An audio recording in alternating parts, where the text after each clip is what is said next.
তো আগেরবারে তোমাদের বললাম যে দাদা ওকে একটা সাইকেল গিফট করেছিল, তো ও সেটাই চালানোর চেষ্টা করছিল ছাদে গিয়ে। তো ও না কিছুতে প্যাডেলে ঠিকঠাক করে ঘুরেছিল। তো যাই হোক, সন্ধ্যার সময় আমি তোমাদেরকে আমার আউটফিটটা দেখালাম যেটা আমি পরে গিয়েছিলাম। তো তারপরে আমি ড্রেস চেঞ্জ করে এইটা পরে নিয়েছিলাম, যেটা মানে সন্ধ্যার সময় একটা সেলিব্রেশন হবে, তো একটা আলাদা ড্রেস পরে একটু সাজুগুজু তো করতেই হয়। তো আমাকে কেমন লাগছে তোমরা অবশ্যই কমেন্টে জানিও। আর এইটা ছিল হচ্ছে আমার দিদির ছোট যা। তো দিদিকে না আমি সাজিয়ে দিয়েছিলাম, ওর ফুল মেকআপ হেয়ার স্টাইল আমিই করে দিয়েছিলাম। ওকে একটু পোজ দিতে বলেছিলাম বলে ওরমভাবে পোজ দিচ্ছিলো, আর দিদির মেয়ের হেয়ার স্টাইলটা আমিই করে দিয়েছিলাম। তোমরা কমেন্টে জানাও যে কেমন লাগছে দুজনকে।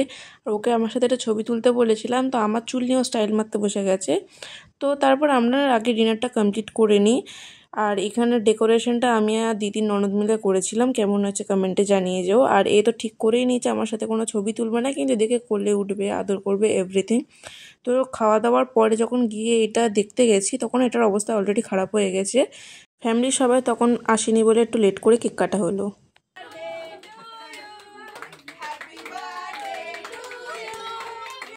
কেক কাটানোর রীতিমতন একটা কান্নাকাটি বেঁধে দিয়েছে, কারণ ও একা কাটবে, কেউ ওকে ধরলে হবে না। আর ও পাপা পিক খুব ভালোবাসে কার্টুনটা, তো ওর জন্য সেটাই অর্ডার দেওয়া হয়েছিল।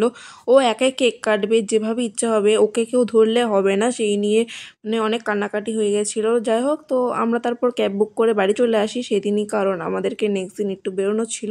সেটা নেক্সট ব্লগে আসছে, আপাতত সাবস্ক্রাইব করে দেওয়া। টাটা।